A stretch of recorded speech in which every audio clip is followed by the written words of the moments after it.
Good morning. कल हमने अधिगम और शिक्षण के सिद्धांत पढ़े थे। आज हम पढ़ेंगे अधिगम के प्रकार। सर्वप्रथम हमें शर्तों पर सीखना आता है। Conditional learning. कंडीशनल लर्निंग वो होती है जिसको हम उच्च कोटि का अधिगम कहते हैं। उच्च कोटि का यानी हायर या क्लासिकल लर्निंग। हायर या क्लासिकल लर्निंग वो होती है जब हम किसी पर्टिकुलर चीज़ के लिए विशेष रूप से सीखने की प्रक्रिया प्रारंभ करते हैं। और वह काम कंडीशनल लर्निंग क्या है कि जैसे कि हम एक कुत्ते को रोटी डालते हैं और प्रत्येक दिन उसके साथ घंटी बजाते हैं, फिर रोटी डालते हैं।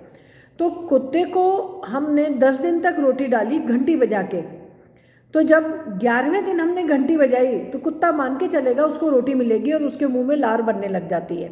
इसको हम कंडीशनल लर्निंग कहते हैं, शर्तों से सीखना।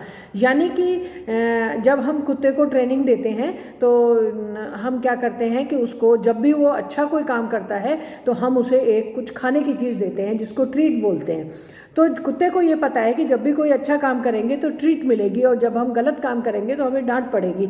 तो इसलिए वो अच्छे कामों की उसको आदत पड़ जाती है। इसको हम कंडीशनल लर्निंग कहते हैं। इसको उच्च कोटि का अधिगम कहते हैं। तो जब हम अपने एक्सटेंशन में इसको यूज़ करते हैं तो हम किस बात का काम करते हैं कि जब भी कोई अच्छा काम करता है तो हम उसे शाबाशी देते हैं, इनाम देते हैं। जैसे आपने सुना होगा कि स्कूल में प्रथम आने वाले बच्चे को पुरस्कार दिया जाता है, रेस में प्रथम आने वाले को पुरस्कार दिया जाता है, जिसको हम उच्च कोटि का अधिगम कहते हैं।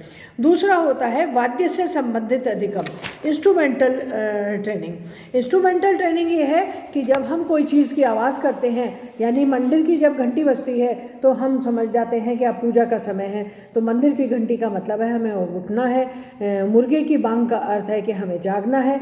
तो ये सारी किसी वाद्य के द्वारा रिलेटेड है। फिर है मौखिक अधिगम।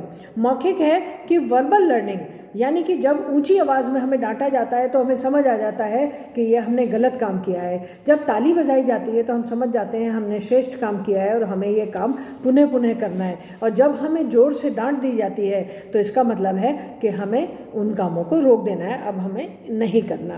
क्रियात्मक अधिगम, मोटर लर्निंग। मोटर लर्निंग वो है जब भी हम कोई काम करते हैं और हमें सफलता मिलती है, हम वहाँ तक पहुँच जाते हैं, तो हमें ये मोटर लर्निंग कहलाती है। उदाहरण के तौर पर मैंने एक बॉल फेंकने की कोशिश की और वो एक डिब्बे में चली गई। जब वो एक बार चली गई तो मुझे मोटिवेशन मिला, मैंने दूसरी बार डालनी चाहिए, दूसरी बार नहीं गई, तीसरी बार नहीं गई, चौथी बार फिर चली गई। यानी चौथी बार फिर मेरे को क्रियात्मक अधिगम हुआ कि मैं ये कर सकती हूँ और मैं ये करने में सक्षम हूँ। तो क्रियात्मक अधिगम वो है जब किसी क्रिया को करने में हमें सफलता मिलने लग जाए और हम उससे सीख जाते हैं। यानी कि किसी भी काम को करने के लिए प्रयासरत होना और बार बार प्रयास करना। फिर एक स्थिति ऐसी आती है कि हम एवरी टाइम 5 प्रयास में सफल होते हैं। उदाहरण के तौर पर जब पहली बार हम रोटी बनाना शुरू करते हैं तो गोल नहीं बनती, लेकिन 5वीं बार वह गोल बननी शुरू हो जाती है।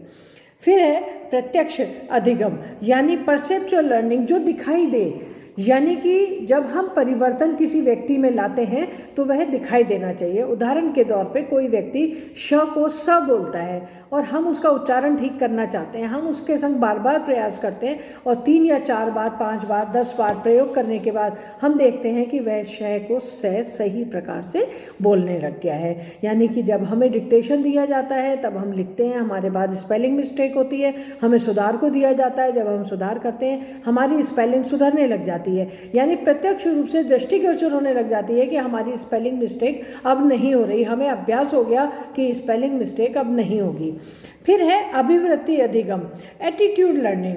एटीट्यूड लर्निंग वो होता है कि जब भी हम कोई आचरण करते हैं तो हमारे व्यवहार में कुछ परिवर्तन आना ज़रूरी है। जब ये एटीट्यूड में परिवर्तन आता है तो उसको हम एटीट्यूड परिवर्तन कहते हैं। समस्या अधिगम, प्रॉब्लम लर्निंग। समस्या अधिगम है जब तक समस्या नहीं आती हम उसको सीखते नहीं हैं। जैसे उदाहरण के तौर पे आज मुझे मोबाइल पहली बार हाथ में दिया गया तो मुझे कहा गया अब इस पर कॉल लगाओ, और मुझे कॉल लगानी नहीं आती तो मैं बहुत सारे बटन दबाती हूँ, मुझसे कॉल नहीं लगती। लेकिन जब मेरे पे बार बार मुझे कहा जाता है अब फिर लगाओ, अब फिर लगाओ, अब फिर करो, तो मैं चौथी या पांचवी बार कॉल लगाना सीख जाती हूँ कि जब ज़रूरत पड़े तो ऐसे बटन दबाया जाता है और ऐसे कॉल किया जाता है।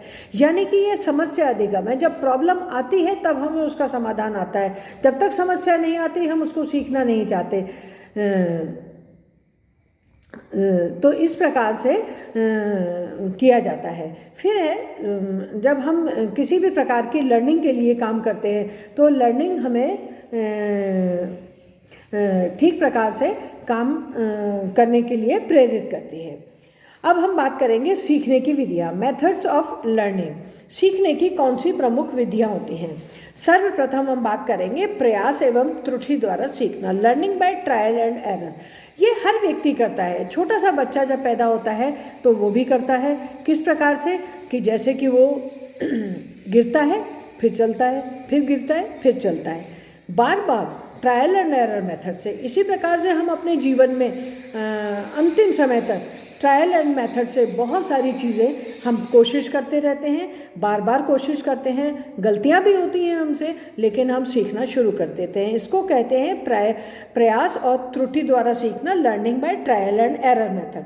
फिर आती है अवलोकन द्वारा सीखना, ऑब्जर्वेशन से। जैसे कि मैं उदाहरण के तौर पे देखूं कि यदि कोई अच्छी प्रकार से सब्जी बनाता है, बहुत स्वादिष्ट सब्जी बनती है, तो मैं सोचती हूँ कि मैं उसके साथ खड़ी हो जाऊँ और मैं देखूँ वो सब्जी कैसे बनाता है। तो मैंने ऑब्जर्वेशन के द्वारा सीखा कि उसने सब्जी कैसे बनाई, उसने आटा कैसे गूँथा, उसका आटा नरम कैसे बनता है, उसका आटा नरम बनाने का तरीका देखा, सब्जी काटने का तरीका देखा, और ऑब्जर्वेशन से भी हम बहुत कुछ सीखते हैं।